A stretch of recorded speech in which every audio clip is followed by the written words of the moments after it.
ओम तत्सत। भगवान श्री मायानंद चैतन्य प्रणीत सर्वांग योग। श्री गुरु के पदों को है मेरा दंडोत प्रेम से, यही प्रेम रहे स्थाई, कृपा दृष्टि वही मिले। अखंड मंडलाकारं व्याप्तं येन चराचरं तत्पदं दर्शितं येन तस्मै श्री गुरुवे नमः। अज्ञानांधस्य लोकस्य ज्ञानांजन शलाकया चक्षुरुन्मीलितं नैव। सद्गुरु की वंदना के साथ सर्वांग योग का हमारा ये जो एक प्रवाह चल रहा है, इस प्रवाह का चौथा अध्याय यहाँ प्रस्तुत करते हैं।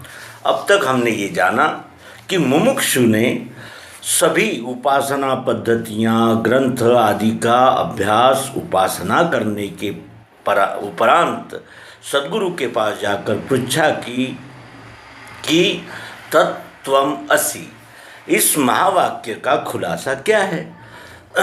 तत् क्या है, त्वम क्या है और असि क्या है। तत्त्वम असि का सामान्य अर्थ है वही तू है, तो वही अर्थात कौन, और तू अर्थात कौन, और असि का अर्थ क्या होता है। ये प्रश्न मुमुक्षु का था। साथ ही वो कह रहा था कि मैं अब यथार्थ प्रायोगिक प्रत्यक्ष समाधान चाहता हूँ, क्योंकि मैंने सब कुछ, जितना भी थ्योरेटिकल था सब कुछ कर लिया मैंने। अब मुझे यथार्थ चाहिए, जैसा है वैसा। सद्गुरु ने कहा कि हाँ, इस सिद्धांत का खुलासा स्पष्टतः तुम्हें हो जाएगा। जो आप कह रहे हो कि ध्यान में बैठता नहीं, तो आपके ध्यान में भी बैठ जाएगा, क्योंकि ये प्रत्यक्ष प्रायोगिक पद्धति है और इसमें न कोई मत है, न पंथ है, न धर्म है, न संप्रदाय है, न ग्रंथ है, कुछ भी नहीं। ये तो प्राकृतिक है और ये कोई नई विद्या नहीं है, ये परंपरा प्राप्त विद्या है। ये विद्या जैसे कालांतर में हर बात लुप्त हो जाती है, कुछ फिर उसके बाद प्रकट हो जाती है, उसी प्रकार ये लुप्त और प्रकट का खेल है। ये विद्या लुप्त हो गई थी, जिसे श्री मायानंद जी चैतन्य इन्होंने अपने सद्गुरु स्वामी विशुद्धानंद जी सरस्वती के कृपा प्रसाद से प्राप्त किया और इस विद्या का महत्व जानते हुए जन जन तक इसका प्रचार किया। Universal science of divine vision. आइए इस बात को हम जानें कि वो क्या है, तू क्या है और है का अर्थ क्या होता है। सद्गुरु ने कहा कि ये त्रिपुटीमय विश्व है। इसको कल्पना, तीन प्रकार की कल्पना करके जाना जाता है। वो तीन प्रकार की कल्पनाएं कौन सी है? तो पहली कल्पना है जो दिख रहा है, जो साकार है। दूसरी कल्पना है कि साकार में ऐसा क्या है जो इसका हैपना समाप्त होता ही नहीं। ये 1000 बार बदलता है लेकिन इसकी उपयोगिता कम होती ही नहीं, और ये जैसा है वैसा ही रहता है। और ये एक सूत्र है जो कण से लेकर के, अणु से लेकर के तो विश्व यानी ब्रह्मांड तक एक ही धागा लगा हुआ है, एक ही सामान से, एक ही मटेरियल से ये सब बना हुआ है। इस प्रकार का बोध इस उपदेश से प्राप्त होता है। तो त्रिपुटी का पहला अंग है क्षर। क्षर में 8 अंग होते हैं: पृथ्वी, जल, अग्नि, वायु, आकाश। सतोगुण, रजोगुण, तमोगुण, ये अष्टधा है। इसे प्रकृति कहते हैं। तो पृथ्वी, जल, अग्नि, वायु और आकाश ये अखंड है, सार्वभौमिक है, सार्वत्रिक है, सबके लिए है और स्वयंभू है। इसका कोई संचालन कर ही नहीं सकता, ये स्वयं संचालित है। और ये पृथ्वी, जल, अग्नि, वायु, आकाश ये 5 है, लेकिन ये पांचों को अलग नहीं किया जा सकता।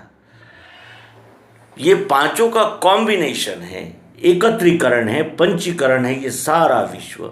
और उसमें चालना देने के लिए। जैसे चक्र यदि ऐसे ही खड़ा रखेंगे तो रहेगा नहीं, उसे अगर घुमाता हुआ रखेंगे तो वो स्वयंभू, फिर गति जब पकड़ लेगा तो वो स्वयंभू चलने लगेगा। तो इस पंच महाभूतों की मोटर क्या है?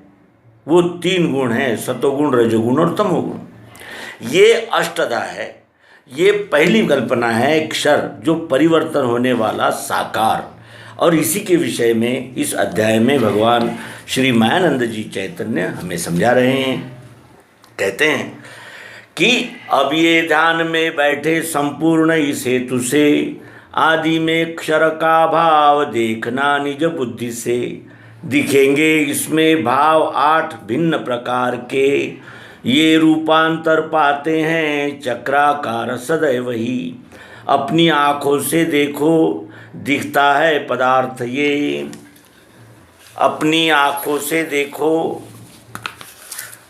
अपनी आँखों से देखो, अपनी आँखों से देखो दिखता है पदार्थ ये। ऐसे ही विश्व में सारे रूप का दिखना भरा। जैसे रूप यहाँ दिख रहा है वैसे ही सर्व ओर रूप ही रूप दिख रहा है।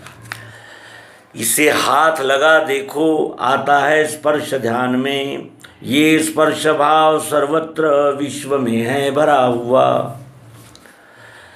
इसमें शब्द है स्थाई, बजा के कान से सुनो। वैसे ही विश्व में सारे स्थित है शब्द भाव भी। जीभ से ये लगा देखो वस्तु में कुछ स्वाद है।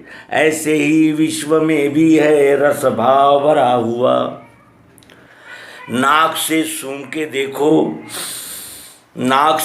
के देखो गंध है इसमें भरा। इसी रीति लखो सारे दृश्य में गंध भी रमा। इसी रीति लखो सारे दृश्य में गंध भी रमा। यहाँ लो 5 तत्वों का सूक्ष्म भेद लखा दिया। इसी में 5 का ब्यौरा पंचीकरण आ चुका। रचना शब्द की सारी 5 को बतला रही। गुण है इनके आगे वे तीनों सूक्ष्म रूप है। 5 ज्ञानेंद्रियों से वे दिखने के नहीं कभी। जानेगा मन वे तीनों और उनके स्वधर्म को। क्षर भाव स्थित पंचीकरणानुभव योग नामक अध्याय 4। मित्रों, इसे हम विशेष विवरण के साथ आपके सम्मुख प्रस्तुत करने का प्रयास करेंगे। आप सबसे शुभ कामनाएं चाहते हैं।